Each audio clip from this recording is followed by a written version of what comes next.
Hi, welcome everyone to today's webinar. I'm Sudeshna Sen. I'm your host and founder of Pioneer, which is a network for women founders who are building game-changing companies. So today we are going to have an interactive session with Iona. And originally we scheduled for 45 minutes. It's still 45, but we'll go up to an hour if needed. And feel free to use the chat window to drop in your questions as we go. We do plan to set aside about 20 minutes at least at the very end for live Q&A to answer any questions that you have. So before we dive in, we'd love to learn a little bit more about you. So take a moment to share or introduce yourself in the chat and tell us a little bit more about yourself, what you're building, where you're from, and feel free to share a LinkedIn profile so others here can connect. So with that, let's dive into our topic. So today's topic is something that's one of the biggest pain points for almost every founder, which is raising capital. And while raising capital, handling VC rejection, tough VC feedback. So today we're going to unpack VC feedback, and really what you'll learn is three things. First is how to interpret VC feedback. What is a VC really saying? And the second is, based on what they're saying, what actionable steps can you take right now to get your chances of success, increased? And finally, what number three is sort of how, what are some of the watchouts or what are some of the proactive steps you can take to increase your chances? So with that, to unpack this, we have Iona. I'm beyond excited to have Iwona Cymerman with us. She is a scientist turned entrepreneur turned VC and currently serving as the managing partner at FundingBox Deep Tech Fund. Iona, welcome here. Tell us, why don't we start with you, Iona? Can you tell us a little bit about yourself, your background? Yeah, so first of all, and I will already start to answer your question why you sometimes fail in attracting an investor is that, it's only my perspective from my experience and from the fund I was running. And I think many people think about the VC crowd as the very uniform, universal, entity, and it's actually not. So we come in different sizes, shapes, and we have, different investment theses. We look for other things. And the reason for that is because we manage the money from other people and they have different expectations. It's not like you throw the money into the box and then you wait for the results. We have to convince someone to trust us that we will look for some particular startups, companies, projects, and we will deliver some impact. And very often we talk only not about the financial outcome, we also talk about the outcome in the form that we support some technology or some area or some particular founders. We want to have a social or environmental impact. So please keep that in mind because I think this is the biggest sin, not to look for an alignment between what you are building and what the other side is looking for. And I think most of the rejections I've seen is because of the lack of alignment between the theses and between the what you are coming with. So, and I'm, as Sudeshna mentioned, I'm coming from the scientific background. I used to work in a lab, and I think that the work of the VC it's very much similar to the one that the researchers are doing. We look for the projects, then we run the experiments, meaning investment, and then we want to have an outcome. And to decide why and whom you want to devote your time and money, it's a really big decision. So that's why it's so hard to convince someone to invest in your startup. Yeah, I couldn't agree more, Iona. This is really one of the hardest things I think all of us founders are looking to crack. So before we dive in into more insights from Iona, we have a few questions just to get a lay of the land in terms of your experience with VC. So our first question is, and you can put it in the chat, How many investors have you contacted so far? Give us a range. Is it 10, 50, 100, 200,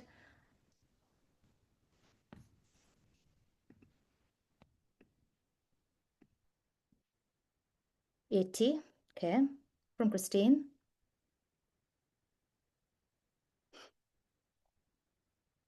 Okay. Wow. Okay. So we have from 0 to 100 plus. So really a wide range here. Okay. That's good to know. So we have folks who are yet to raise capital to folks who've been at it for a while. And our second question is, how many rejections or ghostings have you received thus far? So out of the 100, how many? 60. So more than half. More than 50% for Karen. Karen. Anyone else? I'm seeing it the other way around. When you say 60, that means 40 success. I'd say that about that. That's what Karen said. Right. Yeah, I mean, just FYI, real quickly. I mean, I've done pitches, I've been through accelerators and all sorts of things. So literally, I've been exposed to hundreds of investors, and I've only raised little bits of money. That's my problem. I have a lot of investors on my cap table. So anyway, enough said. Got it, Karan. Thank you for that context. So with that, clearly, there has been more rejections, um, or more than 50% rejections for most. So question for you, Iona, let's unpack this. When a VC says no or not yet, what are they really saying? So first of all, congratulations if you really got any answer, because the lack of answer is actually an answer as well, but you cannot really draw any conclusions out of that. So if you got an answer, even a very like you don't really fit to our investment thesis, at least someone looked at your deck and made this effort to see whether you are a fit or not. So I think just to really understand, your first goal should be to get any answer at all. And like what we've experienced for I think already now 2 or 3 years, we used to answer every email that we got, and then people started to use machines like HubSpot or other combination of the database and mass mail, and then we get this very generic email that we can see that was sent to like virtually everybody from some database, and then we don't even bother to read, because we already know that this person didn't make an effort to really understand who we are. So why should we put an effort to understand who the startup is? And of course, it makes this favor to all other people who do the right job, because if you get 100 emails a day, at some point you stop to read them. So then now I will like split it into two topics. One is when you get no. I think that the best way to follow up is to really understand why they said no. And even if they said no, whether there's any way to find an intro to another fund, because it means that somebody looked at your deck and then they might give you a feedback. And then if you really go a level deeper, there is this nuance whether it's no or it's not yet. And where I've experienced and witnessed is that when very often it happens only with the female founders, when they apply and they hear not today because we just need to see like 1 or 2 more clients, they never ever come back because they just heard this first part no, and very often it's not yet. So your job is to understand whether it's a hard no, like no because it's not in our investment thesis, no because we are not in the cycle of investments. I will come back to the cycles later on. Or if it's this, soft no, not today. Today we are a little bit busy with something else. Then you should try to find out when is the right moment to come. Or maybe there's a way to get an intro to another fund that might be interested, that fits the level and aligns better with where you already are. It might also happen that you are not perceived as a scalable solution for the VC. Then, of course, the question is to yourself and also to the VC, why they do think that you cannot scale. So I think those are those nuances that you have to find out. Now, if you get no answer at all, and you really think that you would like to approach this fund and to really pitch, then you have to find a way to approach them. And one of them is go for their portfolio company. So you very often the VC companies, they have portfolio listed. And it also happens very often that the founders try to reach out to other founders, and the response ratio is much higher, like almost 100% when you talk founder to the founder than if you talk a VC to talk founder to the VC. So this is one of the ways how you can get intro to the fund. The other one is, people very often, the fund managers, they very often post which conferences they will attend. So you might also want to approach them and say, hi, we try to reach through the email. Probably you get an avalanche of those emails every day. So, I wanted to reach out in person. And this also might work as a connection, and you might get an advice. Great point, Iona. We're a small group, guys. So any questions, feel free to come on camera and ask. But Iona did share a lot of different ways to understand hard no versus not yet. So based on your experience, any questions or thoughts you have on Iona's, points? So maybe I will just make a question, or it's a question, my question to you. Some of you haven't reached out to any investors yet, and the question is, why not?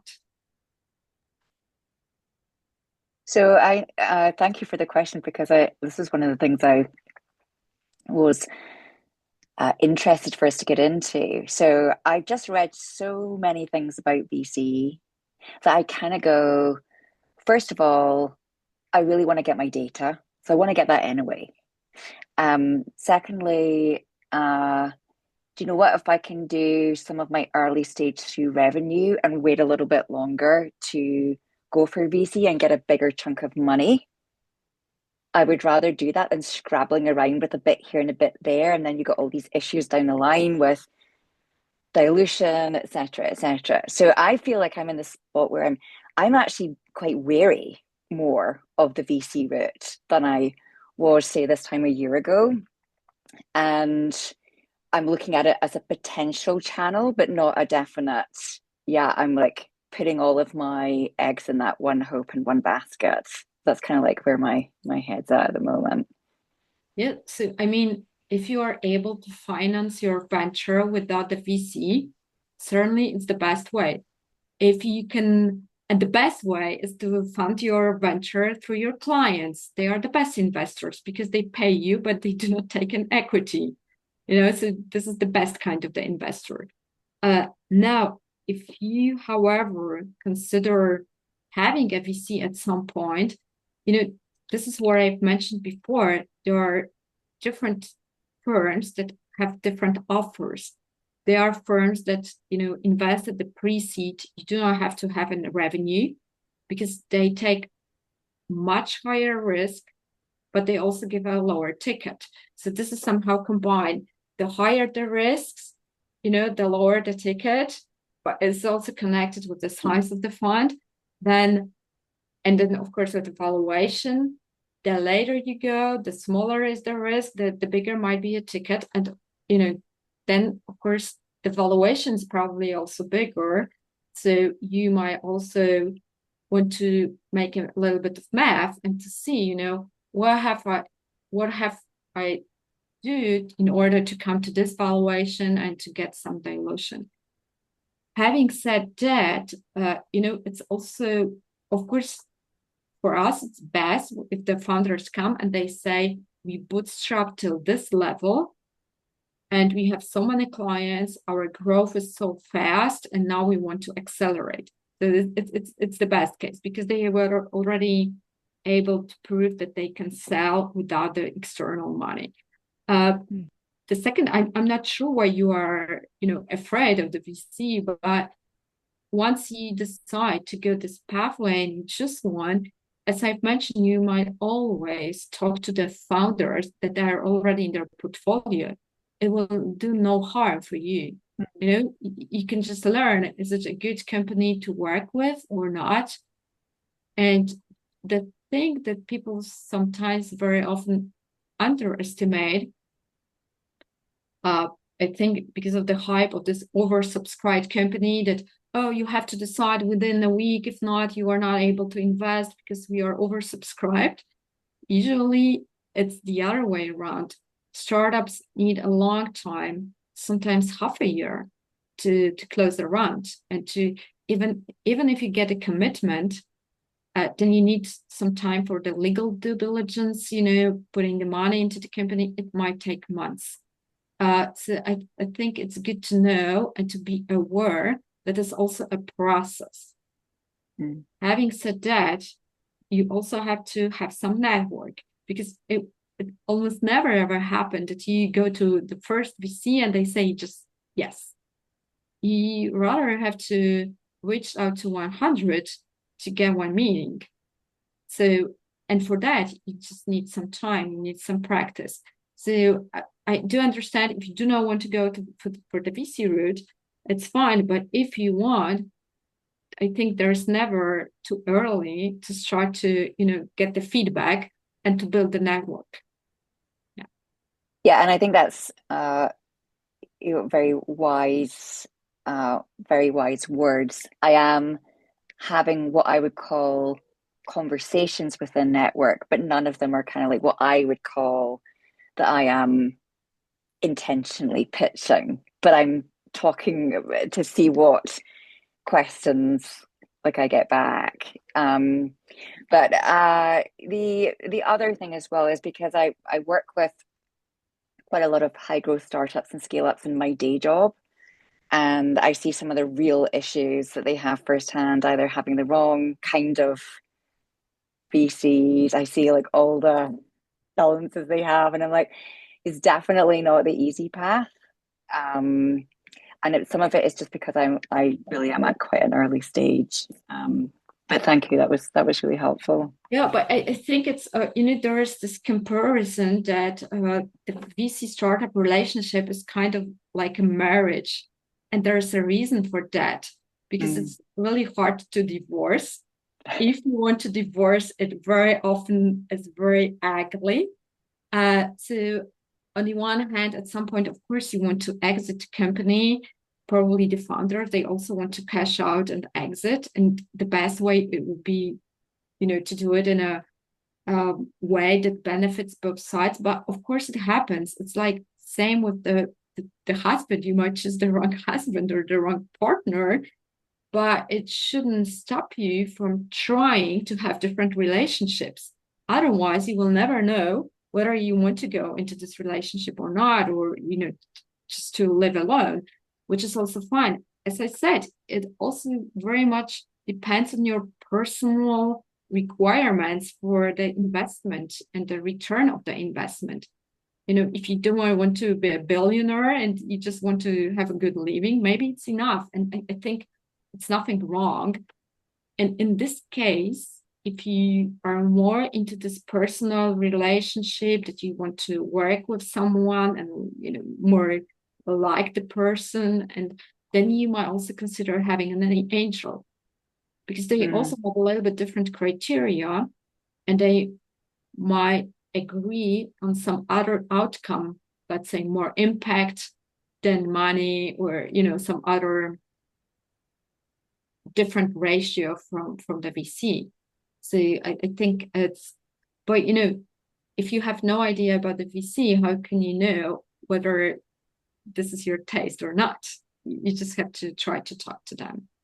And as I mentioned, talking to the, I really don't know why people don't do it, because, you know, as a startup, you should talk to other founders if they like the VC or not. If it's something not okay, you will know. They will tell you. Yeah, I think that's a great insight, Iona. So, guys, as you are thinking about your certain target VCs, look at their fund and the portfolio companies within the fund and reach out to the founders, because you're right, Iona. Like, you get a lot of insight when you reach out to these founders. Do your due diligence on the VC, and more importantly, if that VC is who you want to target, the founders can give you more insight on how you can shape your pitch deck, your narrative, where do you double down to have better chances of success with the VC. Yeah, at the very last comment I wanted to make, your pitch will never ever be perfect. I can tell you that after every conversation, so, oh yeah, it's obvious I should do or say it differently. It will never ever be perfect.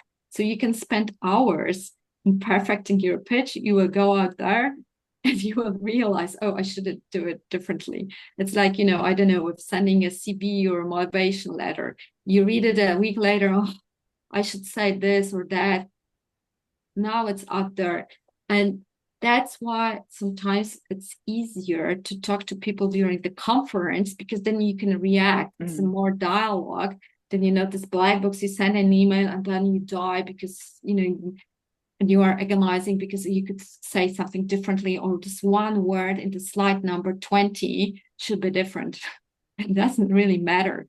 I've recently discovered that the HR people, if they are very experienced, they read the CV for 6 seconds and then they decide, should I have an interview or not? Yes, no. It's not possible that they read it. It's the same with the VC. I just need, like, I don't know, 10, maybe 15 seconds to know whether I want to meet the company or not. So I'm not really reading every word. Of course, if you're preparing it, you have to put an effort that you take me into this emotional journey that I want to read the next slide and the next one. And at the end, I want to meet you. But it's not that, you know, one word can ruin your whole deck. It's not the case. It's more, you know, whether I can see whether the founders focus on the spendings, or maybe I will ask myself another question. You know, very often I ask the founders how you want to spend money, you know, and they just start to tell me, oh, we will spend 5 for this, 10 for that. No. I really want to know how you're going to spend money, you know, why you need this investment. Oh, because we need to finance that. This is not the question. I want to know where it will bring you. So, you know, where today we are here, in 2 years with this investment, you will be, I don't know, in a rocket somewhere. So I think there is this misalignment, and again, with approaching the person in person, you have more chances to get this feedback instantly. I mean, and to see whether you like the person or not, and maybe avoid this trap that you've mentioned before, you know, and this disaster. So, Iona, building on that, what are the top 2 or 3 things you look for when you are evaluating deals? Like, what is the must have or non negotiable? Yeah, so the first one is the thesis. So if I invest in B2B and you send me a B2C, I might like you, I might like the deck, and I will just write, it does not fit our thesis, because I promised my investors, my limited partners, LPs, that we will invest in particular areas. So this is one thing. The second is the ticket.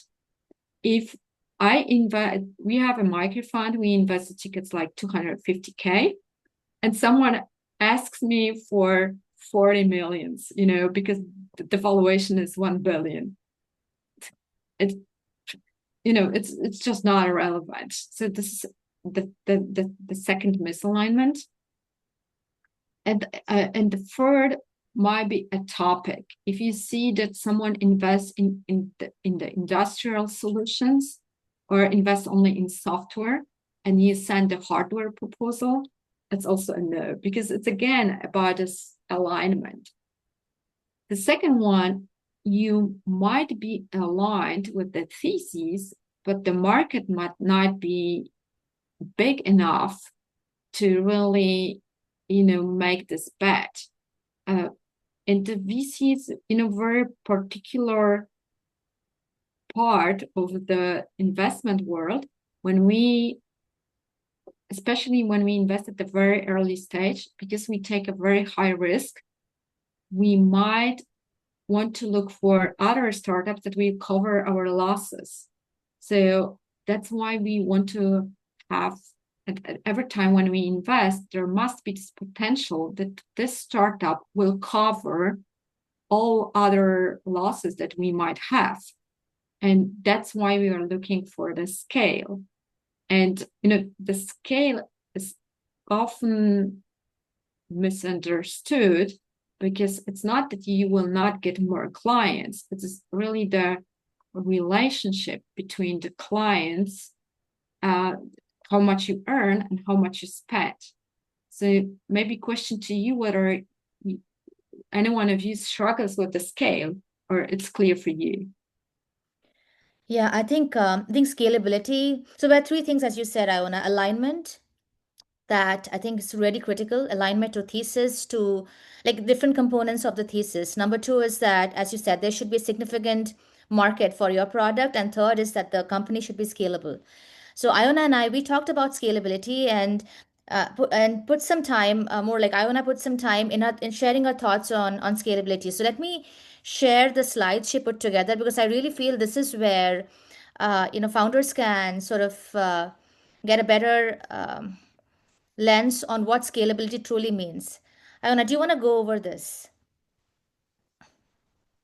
Yeah, so this is already the case that I've mentioned, that at some point you might even have a break-even point, so you start to earn more than you spend, and your costs are lower than your earnings. But if you look, those are artificial curves. But if you look at them, they are parallel. You cannot really get the scale. So the more you want to earn, the more you have to put money. It's very often the case in the consulting, in law firms, and so on. Whenever you need advice and you need to have a tailored solutions, you will see, similar shapes of those two curves. Now, when we talk about something that has scale, you need to put more money at the very beginning to develop the product.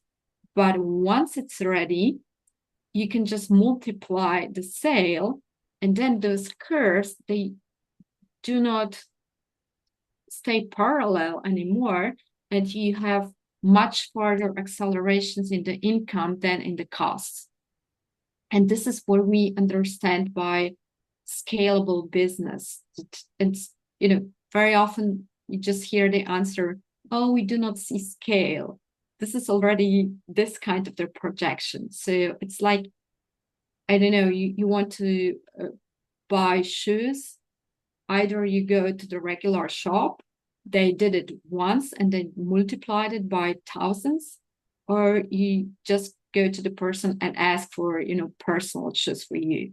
So this would be this no scale versus the scalable business. Thanks, Iona. I mean, this is one of the top things that VCs do ask for. Do you guys have any questions? And I'm curious to know from the listeners here, what are some of the things when you have spoken to VCs? What are some of the things that they said you don't have or they would like to see more of? And we can unpack that here. And is scale one of them? Hi, I'm Christine. Sorry, I had to join a bit late. I am working on a consumer fintech called Brightfin. I think so. We've reached out to about 80 investors so far. We do have some investment from family and friends and angels, but the VC conversations have been hard. I think a lot of them kind of don't believe in consumer fintech as a category. So that is one challenge. We've heard a lot that we need to have traction, and it's hard in a consumer product to get traction with almost no marketing money. So that's one of the things that we've been dealing with. So my challenge is to use the dollars that we have for marketing more effectively and kind of, I think, double down on social media and really, really cheap stuff and prove that we can get, a little more traction. But that's hard. And one question, do you have any regulatory obstacles or not No, really? Okay, so no, we shouldn't. I mean, it for what right now we have a very simple budget app. Our vision goes beyond that. We still shouldn't have, it's a question, but it's not a deal breaker. Yeah, but it's like when you said that some of the VCs told you that do not believe in this particular sector, it's Yeah. just this lack of an alignment and the homework that you haven't done. Because if they do not believe in sector, you should never ever talk to them, because you are doing a disfavor to yourself. Because then other VCs might talk to them, oh yeah, we've seen this, that, but we don't believe that. And then you never. Well, I mean, I hear you. I feel like we have done a lot of research, though. So we look for VCs that are at our stage, that have invested in consumer products, that have invested in consumer software.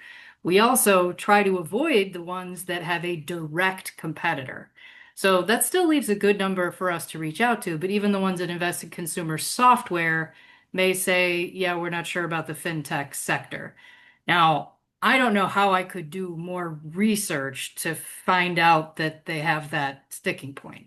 Yeah, so of course, if you think that you did this part of the job right, the other thing that is also very important for us, if we have doubts, if we don't believe, if we see people who joined you as an advisory board, it's the best way. So Yeah. then you engage them, you promise them some ESOP, but you see those big names, like people who were in the sector or can be your door opener.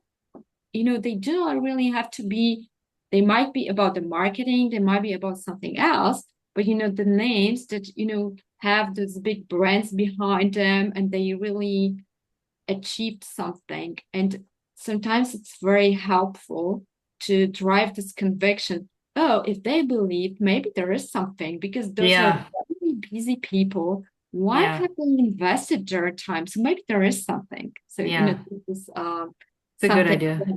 that and then think about it this way, because some people say, oh, I have to give ESOP/shares to those people. If you are not successful, it's worth nothing, and they still invest their time. However, if your company is very successful, why does it hurt you, to share your wealth with someone else if they helped you at the very, very beginning? Yeah. If nobody would believe that. Yeah. So I think it might be, you might meet people who say, we do not have a connection in the VC world, but you might ask, I understand you do not want to invest, or maybe you can just invest a very small ticket, like 5 or wherever, but maybe would you agree to join our advisory board?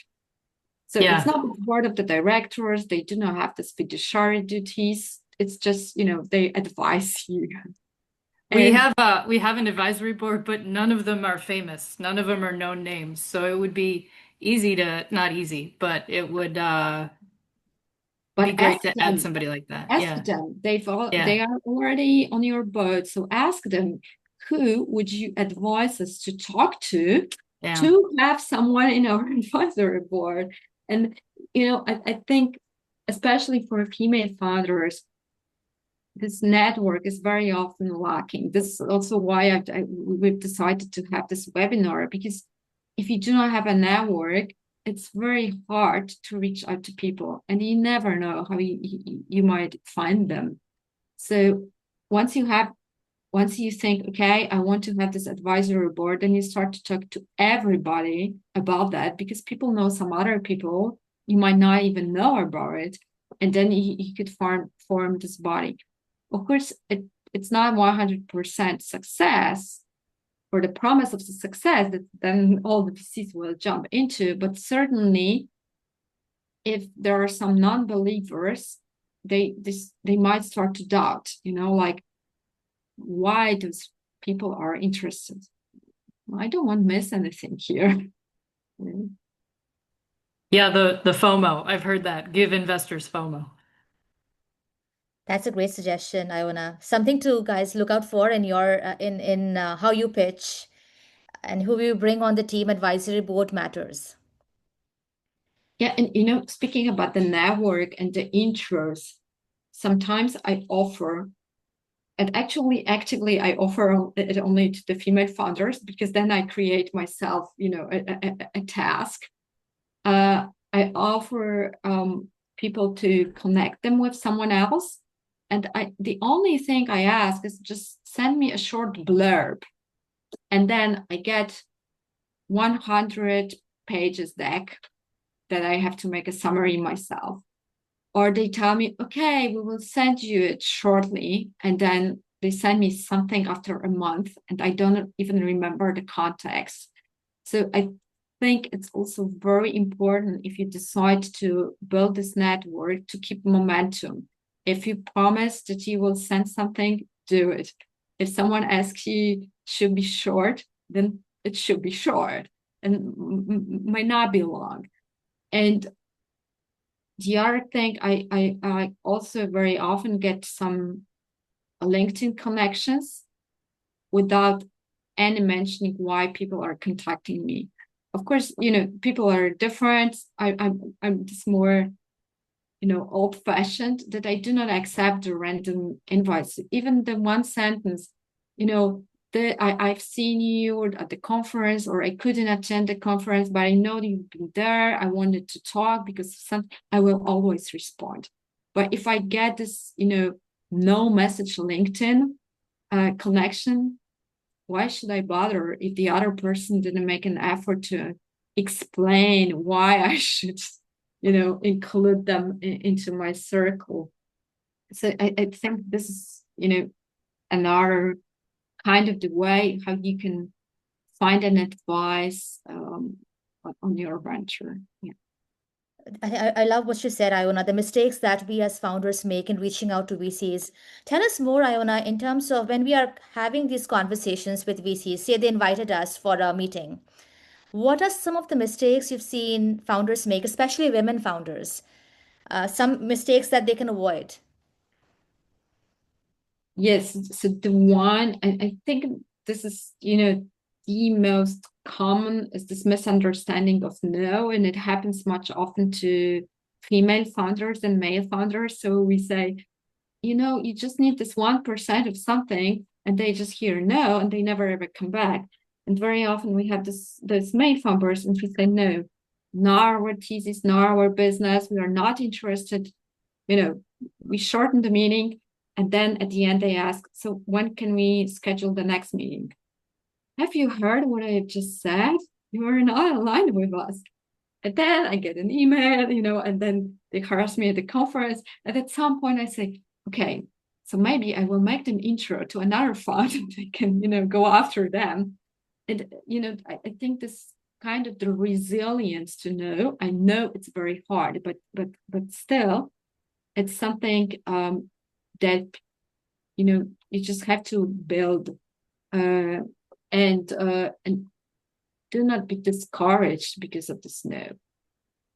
And the second thing that happens sometimes, it's that people try to argue, like I say, like we think we do not see the scale. Oh, how don't you see the scale? There is the scale. Like, well, so maybe hear what I've just said. I do not see it. So maybe I'm blind, might be the case, and then you should approach someone else. but maybe it's shown in the way that only the founder can see it, and all the stupid investors, I've told them so many times and they cannot understand it. So if you hear it only once, it's fine. But if you hear it 20 times that they do not understand some particular part, there might be, a clue which you could improve in the presentation, in the narrative, and in how you present your business. Great points, Iona. Anyone wants any questions the listeners have in terms of as you pitch to VCs, what are some of the challenges you've faced, and any support, any help that we can provide you with those challenges. Hey, Iona. I'm Divya. I'm building an AI-powered personal shopping assistant. So it's right at the intersection of consumer and AI. So it's been a little tough. If I go to consumer VCs, they need traction in the range of $1 million ARR. While, like, say, if you need to build something in AI, you do need, like, say, seed fund to get started with it. So with angel investments, we have made good progress now. And we got some meetings with good VCs, I mean, who will be right fit for us.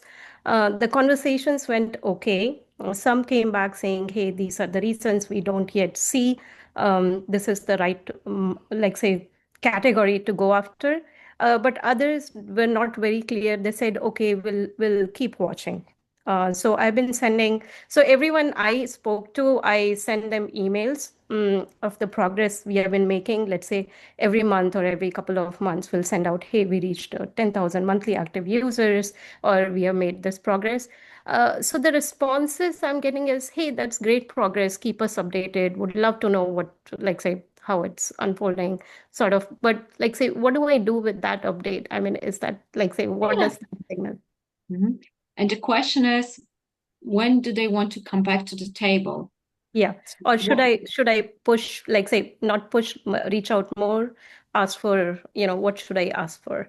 Yeah, it's like they tell you, oh, keep us updated. And then they say, okay, happy to do that. I just do not want to bother you with so many information. So just tell me, what is your level when you start to be really interested in, investing? Okay. But then, whether there are different reasons why they want to keep an eye on you. Mhm. Maybe they're looking at some different startup. You're kind of the competition, and they just want to know what happens in your company. They might just want to be genuinely interested, but as I said, not yet.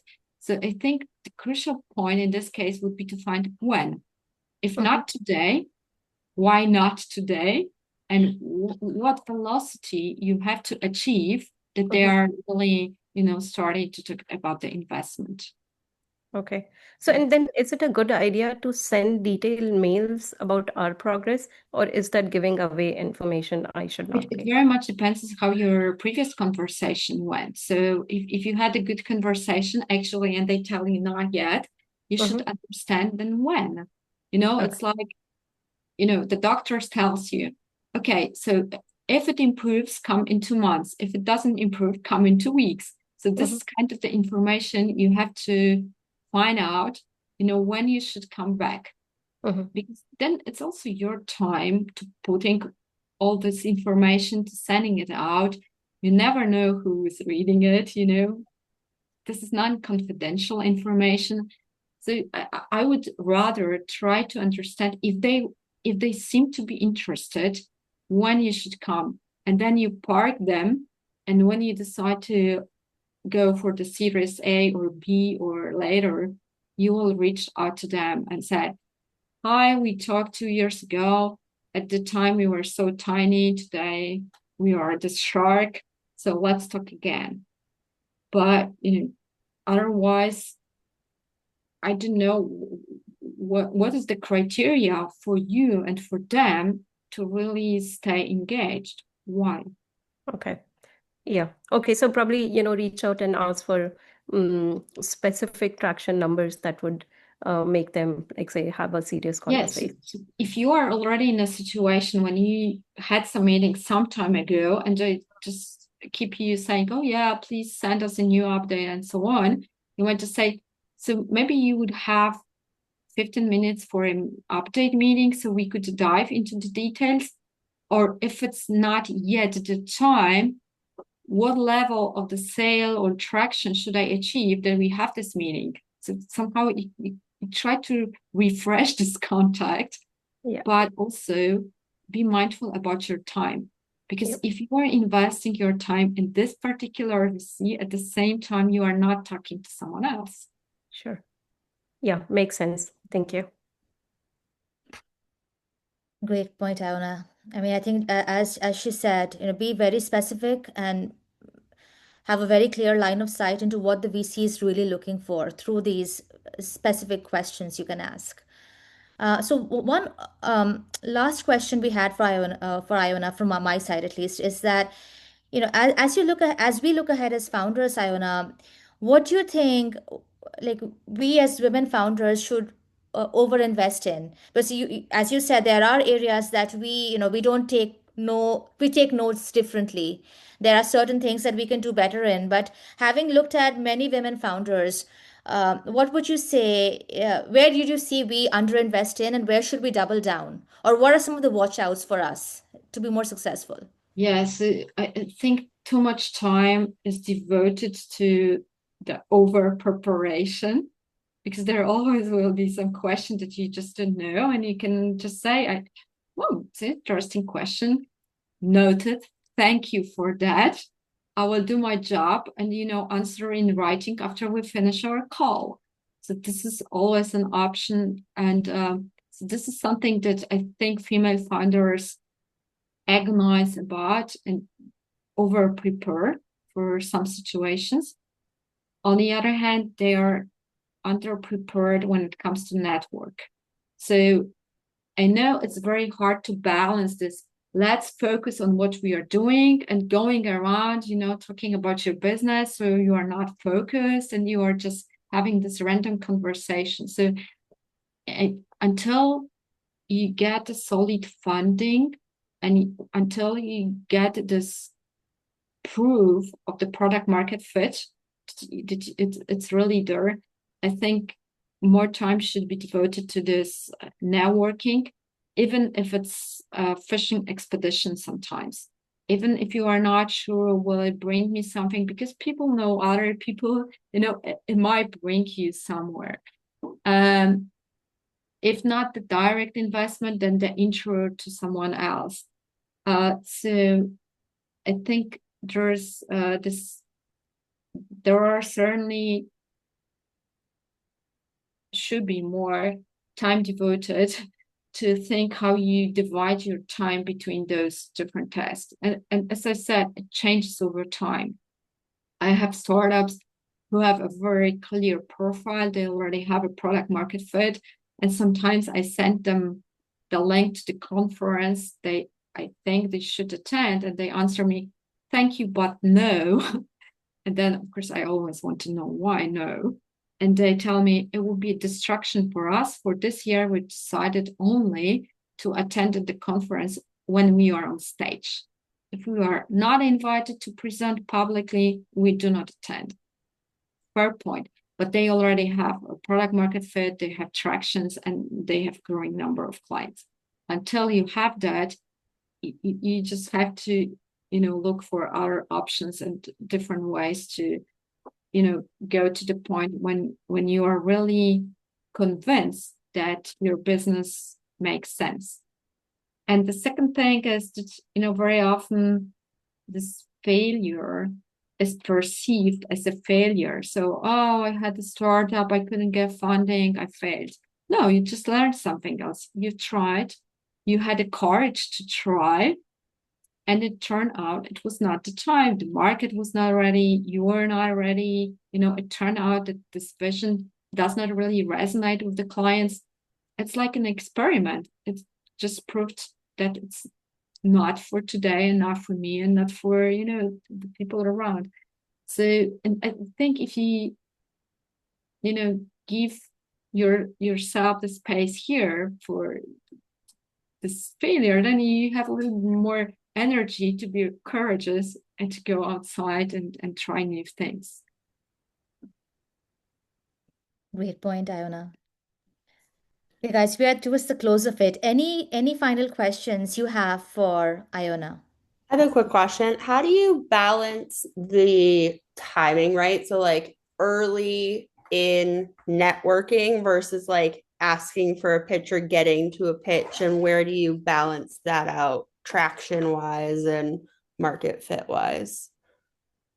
Yeah, so it's again very much dependent on where you are. So you have those divergence and convergence phases. So you gather the feedback, and then you devote 90% of your time to getting the feedback, asking everyone around. Then you gather this feedback, and you need this convergence time when you do not need to be distracted because you have to put it in either in your product or just in motion.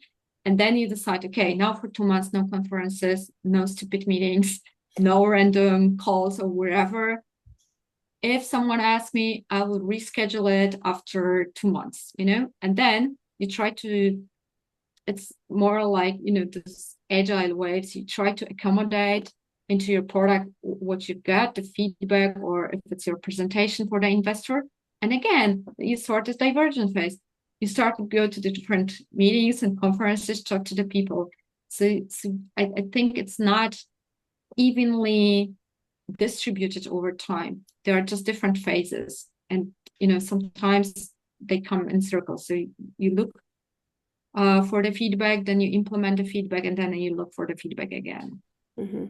And then when do you know when you should be asking for pitches, I guess? Like just going out and going for it.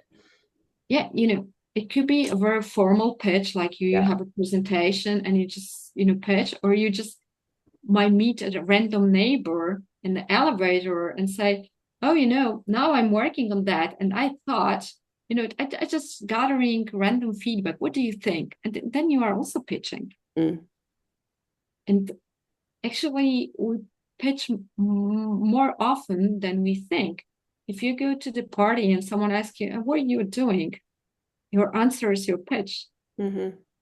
So you can test it in different environments, in different contexts. And it doesn't have to be a formal one when you are standing and presenting, your PowerPoint or wherever it's pencil today. Thanks. It's a great point. We are always pitching. So thanks, Iona. We have 5 minutes left, so I'd love to close right now. So thank you, Iona, for the wonderful, insights you shared with us, and thanks everyone for joining. So for those of you who are yet to raise capital, as Iona said, start networking, start informally pitching. There is never like a tomorrow there. Do it right now. And for those who are in the middle of the race, as Auna said, no does not mean hard no. It could mean not yet. So there are ways in which you can network, you can reach out to other founders, other ways you can connect with the VC or the right VC. So thank you again for joining. If you are looking for a community or a space to grow, feel free to consider Pioneer.